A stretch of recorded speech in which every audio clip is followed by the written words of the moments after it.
Hi, welcome to our next segment in our studies of Chinese and Korean art. We're going to be looking at landscape paintings. East Asian paintings appear in many formats, including album leaves, fans, murals, and scrolls. Scrolls come in two formats: the hand scroll, which is a horizontal and can be read on a desk or table, and the hanging scroll, which you see in front of you right now, which is supported by a pole or hung for a time on a wall and unraveled vertically. No scrolls were allowed on permanent view in a home. They were something to be admired, studied, and analyzed, not hung for mere decorative qualities. Scrolls were stored away in specific design cabinets. Landscape paintings are highly prized in Chinese art. Like European paintings of the same date, they do not seek to represent a particular or a mountain or a certain lake, but reflect an artistic construct yielding a philosophical idea. Typically, some of a painting may be empty or barren, suggesting openness and space. Other parts are crowded, almost impenetrable. This intertwining of crowded and empty space is a reflection of the Daoist or Taoist theory of yin and yang, which I'm sure you're familiar with this symbol, which you see over here on your right. And the yin and yang is this idea in which opposites flow into one another. And so this is this kind of philosophical idea behind Chinese painting.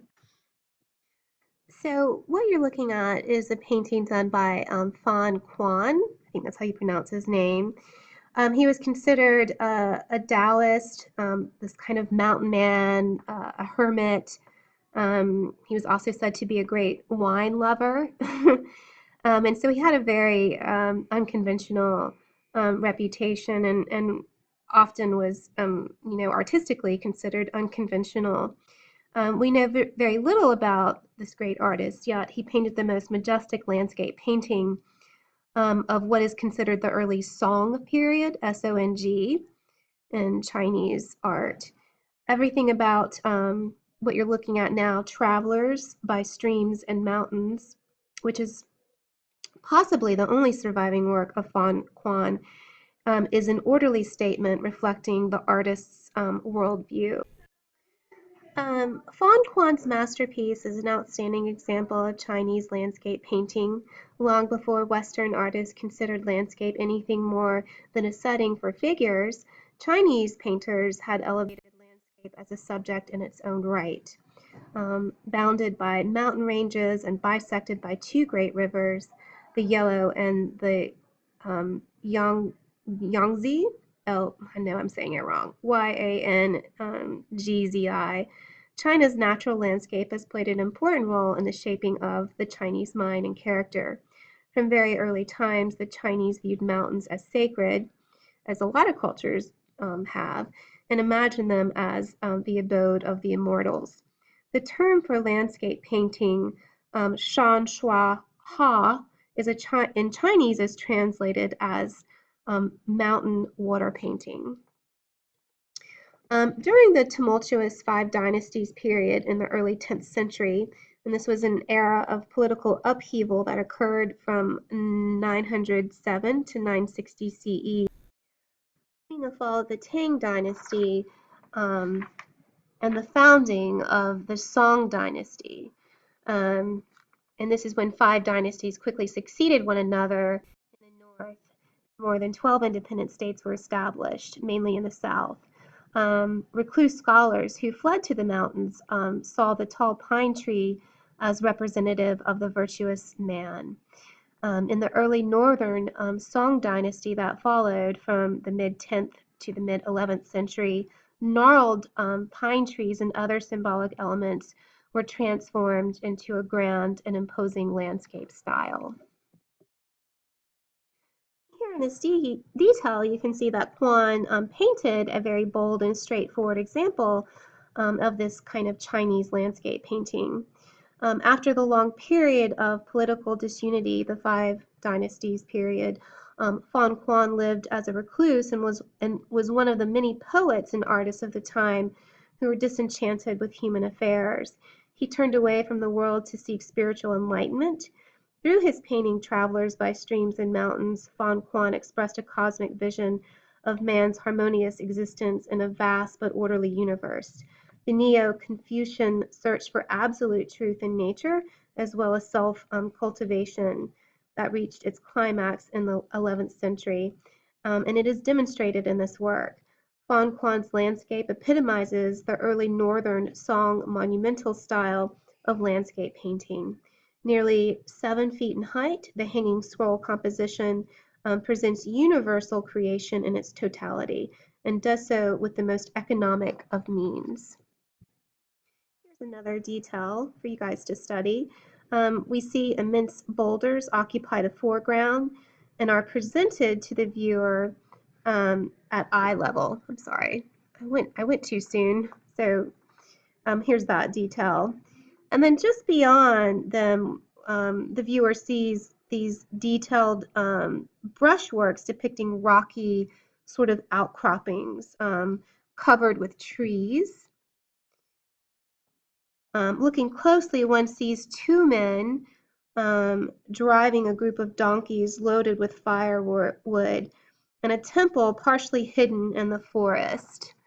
There's the temple, and I'm not sure where the two men are. This is not, it's kind of hard to see. So we'll play Where's Waldo during class. In the background, a central peak rises from a mist-filled chasm and is flanked by two smaller peaks. This solid screen of gritty rock takes up nearly 2/3 of the picture. The sheer height of the central peak is accentuated by a waterfall plummeting from a crevice near the summit and disappearing into the narrow valley. Here's another detail. The mountain form accurately captures the geological traits of the southern Shan and northwestern Henan provinces. The Shan is spelled Shaanxi, so maybe it's Shawnee. And you can see how this kind of thick vegetation grows only at the top of the bare, steep-sided cliffs. And thick layers of fine grained soil known as loess, Loess. The mountains are triangular with deep crevices. In the paintings, they are conceived frontally and additively. That means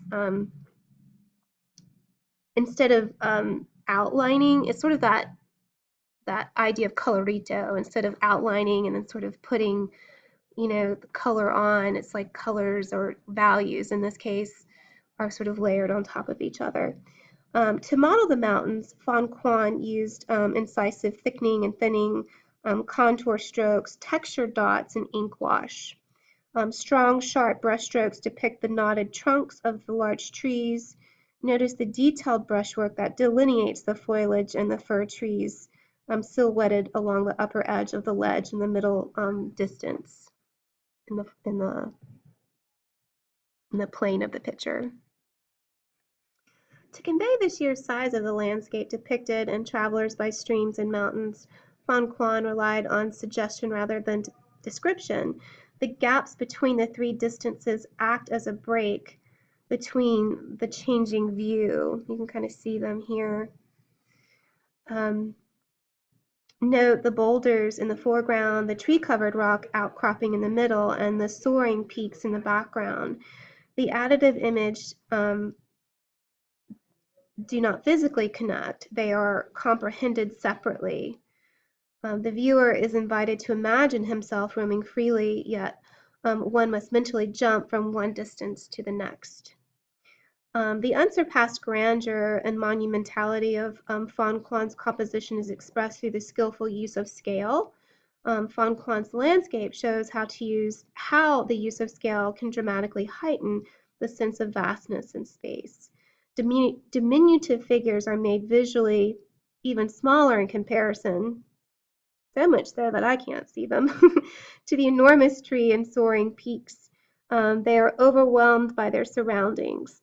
Fan Quan's signature is hidden among the leaves of one of the trees in the lower right corner. The development of monumental landscape painting coincided with that of NeoConfucianism, a reinterpretation of Chinese moral philosophy. It was Buddhism that first introduced from India a system of metaphysics and a coherent worldview more advanced than anything known in China. With Buddhist thought, scholars in the 5th and 6th century engaged in philosophical discussions of truth and reality, being and non-being, substantiality and non-substantiality, beginning in the late Tang and early Northern Song, and this occurred between 960 and 1127. Neo-Confucian thinkers built Confucian ethics using Buddhist and Taoist metaphysics. Chinese philosophers found it useful to think in terms of complementary opposites, interacting polarities, inner and outer substance and function, knowledge and action. So again, referencing the yin-yang. In this metaphysics, they naturally employed the ancient yin-yang, yin being feminine, dark, receptive, yielding, negative, and weak. Yang, masculine, bright, assertive, creative, positive, and strong. The interaction of these complementary poles were viewed as integral to the process that generate natural order, central to understanding Neo-Confucianism, Confucian thought. It's the concept pair of Li and Kui, Li, and then Qi, and I'm probably saying those wrong, is usually translated as principles. It can be understood as principles that underlie all phenomenon. Li constitutes the underlying pattern of reality. Nothing can exist as if there is no Li for it. This applies to human conduct and to the physical world. Qi can be characterized as the vital force and substance of which man and the universe are made. Qi can also be conceived as an energy, but energy which occupies space. It is more refined, its most refined form occurs as mysterious ether, but condensed it becomes solid, metal, or rock. The Neo-Confucian theory of observing things in the light of their own principles, Li, clearly resonates in the immense splendor of Fan Kuan's masterpiece. Northern Song landscape painters did not paint as the human eye sees, so they weren't trying to imitate nature. By seeing things not through the human eye, but in the light of their own principles, Li. Fan Kuan was able to organize and present different aspects of a landscape within a single composition. He does this with the constantly shifting viewpoints we discussed earlier. In this masterful balance of Li and Kui, Fan Kuan created a microcosm image of moral and orderly universe. Fan Kuan looked to nature and carefully studied the world around him. He expressed his own response to nature. As Fan Kuan sought to describe the external truth of the universe visually, he discovered at the same time an internal psychological truth. The bold directness of Fan's painting style was thought to be a reflection of his open character and generous disposition. His grand image of the beauty and majesty of nature reflects Fan Kuan's humble awe and pride. We're going to switch from 2D to three-dimensional art. We're going to be looking at some vases or vases. So China is very famous for its porcelain. Almost every world culture has a tradition of ceramics, but few as fine as those from China. Originally, most ceramics were made by a coiling method in which clay was rolled onto a long flat surface so that it resembled a long cord. The cords were wrapped around themselves, creating a sculpture, sometimes of considerable size. To remove the appearance of the coils, the edges were often smoothed out with the artist's hand or an instrument. If you've taken ceramics with Ms. Dason, you've probably done something like that. Later, the clay was placed on a round tray and made to revolve using a pedestal. This began the invention of the potter's wheel. The process of making pottery on a wheel is called throwing. the potter uses his or her hand to shape the pottery as it revolves. The Yang dynasty, which occurred from 1279 to 1368 CE, vases have a distinctive blue and white color. The cobalt used to make the iridescent blue was imported from Iran and was greatly prized by the Chinese. These vases are among the most important examples of blue and white porcelain in existence and are probably the best known porcelain vases in the world. They were made for the altar of a Taoist temple, and their importance lies in the dated inscription on one side of their necks above the bands of dragons. The long dedication is the earliest known um, on Chinese blue and white wares.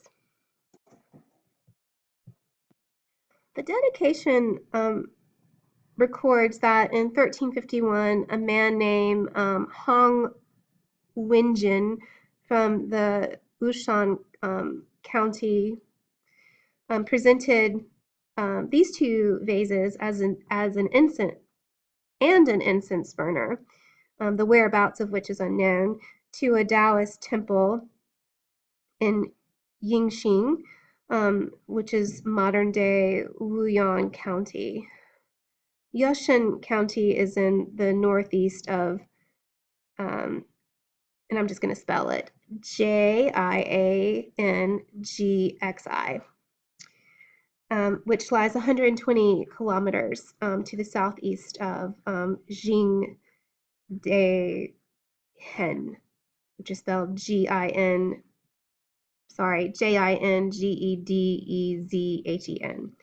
where these vases were made. This inscription demonstrates that blue and white porcelain production was already well established by 1351. Originally, the vases, modeled after bronzes, had a porcelain ring attached through the elephant head-shaped handles. These vases were owned by Sir Percival David, and this was 1892 to 1964, and he built the most important private collection of Chinese ceramics in the world. So who created the first blue and white porcelain? The David vases, as they're known, were made during the reign of the foreign Yuan dynasty from 1279 to 1368, when China was at the heart of a vast Mughal empire. Trade flourished between China and the Middle East, and cobalt used to create the blue effect came from the other side of the empire in Iran. Archaeologists have unearthed materials which now show that the Yuan dynasty blue and white porcelain was made for several different markets rather than solely for export as one would have thought. Different consumers demanded specific forms, sizes, and designs.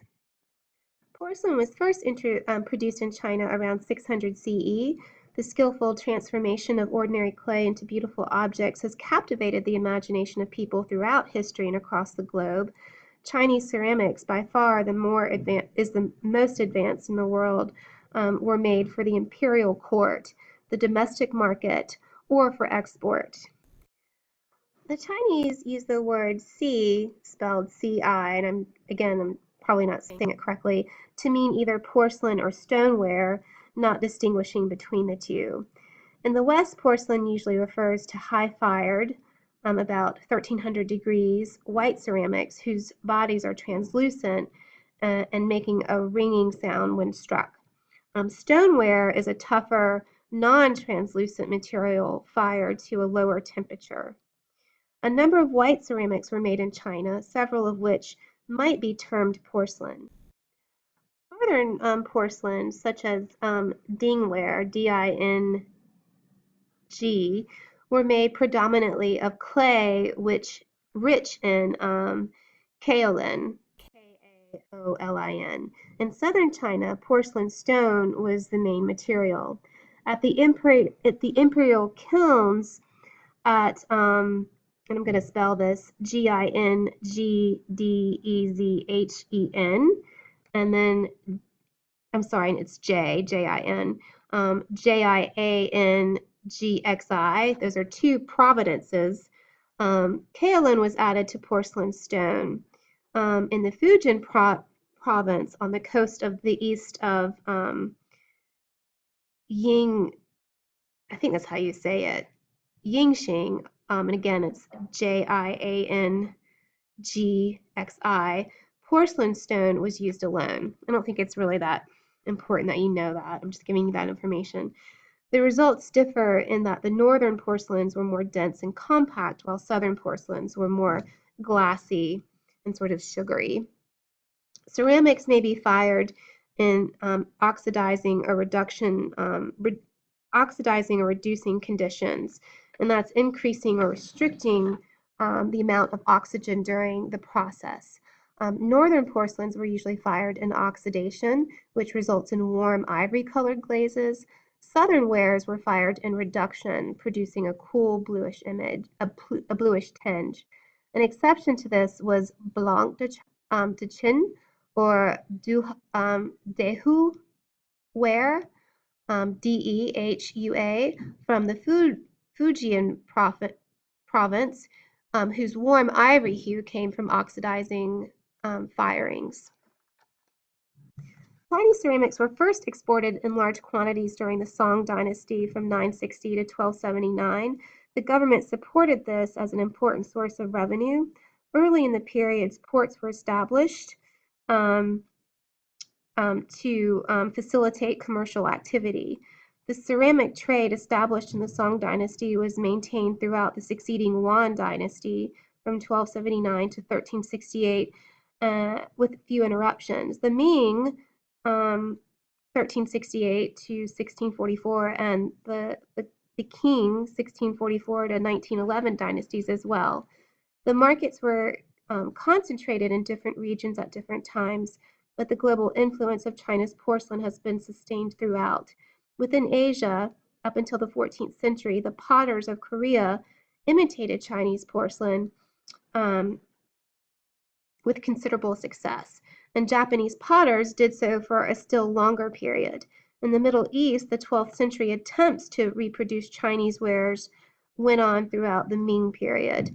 In Europe, however, porcelain was barely known before the 17th century. The English and Germans produced mass quantities of a similar hard-bodied ware in the 18th century. Chinese porcelain influenced the ceramics of importing countries and was in turn influenced by them.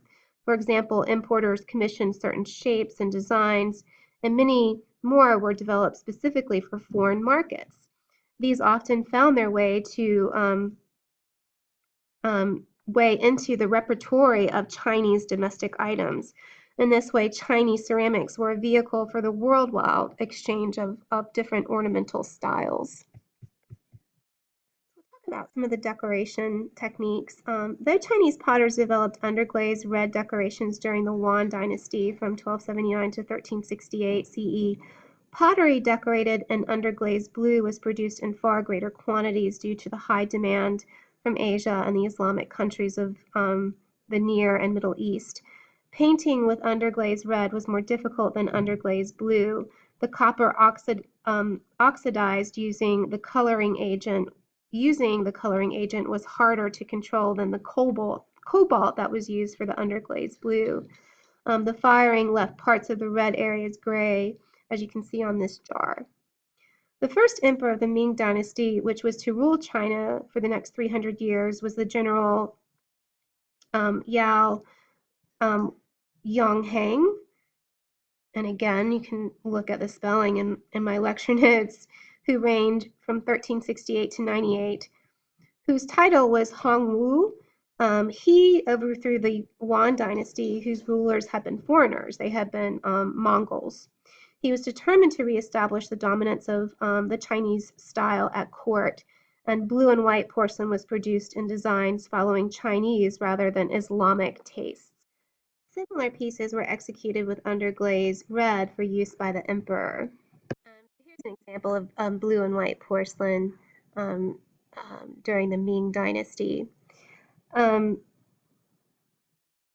Hongwu banned foreign trade several times, though this was never fully effective. The import of cobalt was disrupted. However, which it really didn't result in a drop in production of blue and white porcelain, though.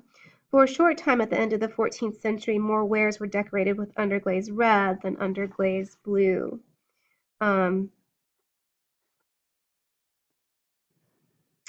So the earliest blue and white ware found to date are those temple vases that we looked at earlier that were inscribed in 1351. These display a competence which indicates that the underglaze painting technique was well established by this time, probably originating in the second quarter of the 14th century. Cobalt blue was imported from Iran, probably in cake form. It was ground into a pigment which was painted directly onto this leather-hard porcelain body. The piece was then glazed and fired. Blue and white porcelain was used in temples and occasionally in burials within China, but most of the products of the Yuan dynasty appear to have been exported. Trade remained an essential part of blue and white porcelain production in the Ming and um, Yuan dynasties. Europe, Japan, and Southeast Asia were important export markets. Vessels with numerous bands of decorations were painted with Chinese motifs such as dragons, waves, and floral scrolls. Potters also produced wares to satisfy the demands of the Middle Eastern market. Large dishes were densely decorated with geometric patterns inscribed by Islamic metalwork or architectural decoration. I also wanted to, because I don't think I actually talked about or translated the inscription, um, but the inscription translated says, a disciple of the holy gods is pleased to offer a set of comprising one incense burner and a pair of flower vases to General Hong Jin Yi at the original palace in Yingwan as a prayer for the protection and blessing of the whole family and for the peace of his sons and daughters, carefully offered on an auspicious day in the 4th month, 11th year of the Ji Hung reign.